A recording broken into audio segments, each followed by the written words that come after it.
Hey guys, welcome to day 2 of Arithmetic and Geometric Series. Today we're going to concentrate on the, or sequences in series, I guess. Today we're going to concentrate on the Arithmetic Series. So basically what that means is we take a sequence and instead of the commas we insert plus signs. So of course calculating the sum of what happens when we add them all together. So for just a basic concept of what that means, calculate the sum of 5 plus 8 plus 11 plus 14. So again, we've got our A, our first term being 5, common difference being 3. There's only 4 terms.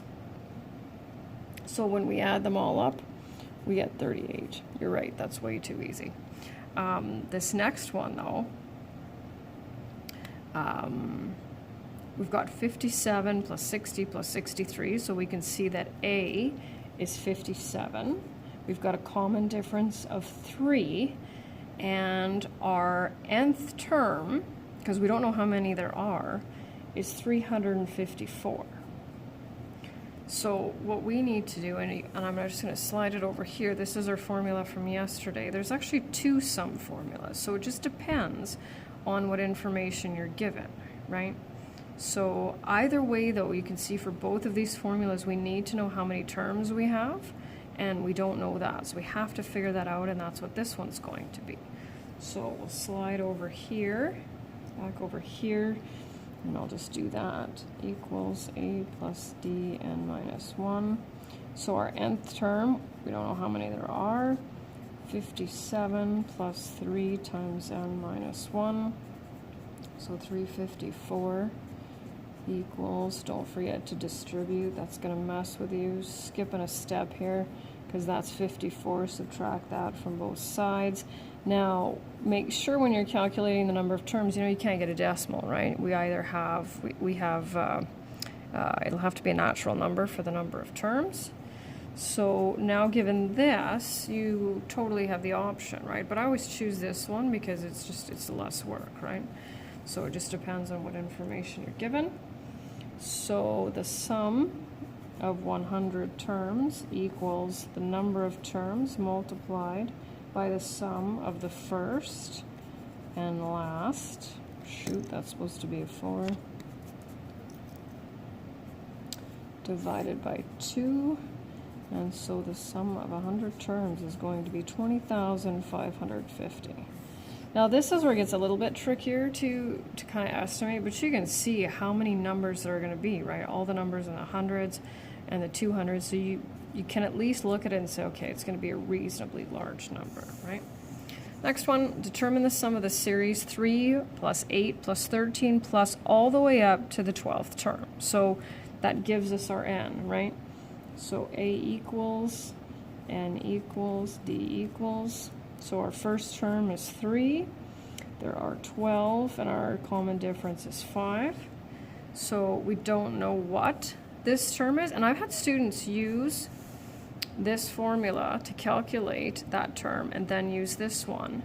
But because we're given the, well, A and D, right, we can use this formula as well. So there are a little bit of flexibility where I've looked at things and some students have done it quite the complicated way, but ended up with the correct answer. So I'm just going to write in the formula for you so you can see. So we're looking for the sum of 12, so there's 12 terms. First term is 3, and I'm now way over here, sorry about that, 5, 12 minus 1, there we go. So order of operations, we do what's in brackets. So we've got 2 times 3 is 6, plus 55 is 61. And we end up with the sum being 366. And of course you're going to get the answers for that. So, and then I get a couple more. Determine the value of the first term if D is 4. S of n, the sum is 1,830, and n equals 30. So this again is something where you might, kind of want to lay it out. I'm going to put the formula in there. S of n equals n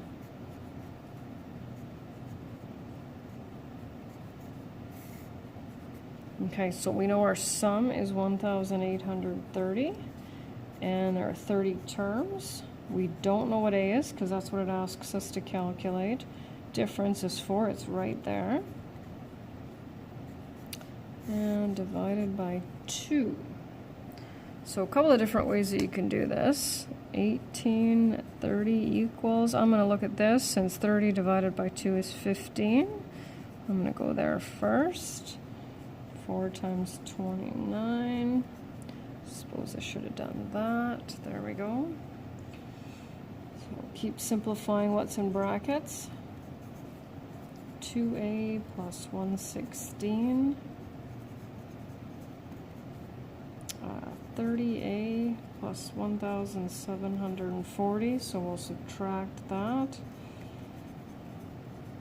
And a equals 3, so that's the first term. And then the last one that we have to do says determine the value of n if a is negative 42, t of n is 75, and their sum is 330. So we can use the other formula for that because we do not need the common difference. So our sum is 330. Don't know how many first, plus the last. And so we're back to grade 9 again. So how do we solve, or what's the way that what do we do when we want to get rid of the fraction? We multiply both sides, all terms, by the lowest common denominator. So 660, 660 equals, so if 33n, and n equals 20, so that means there are 20 terms. And the last one I'm actually not going to bother with. I snuck it in there. It says how many terms of the arithmetic sequence 2, 4, 6, 8, ...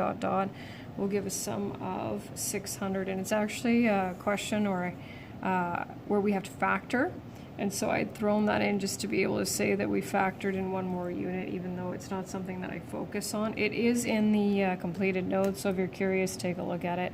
But in the situation we're in, I am not going to worry about that one. So we will talk to you soon.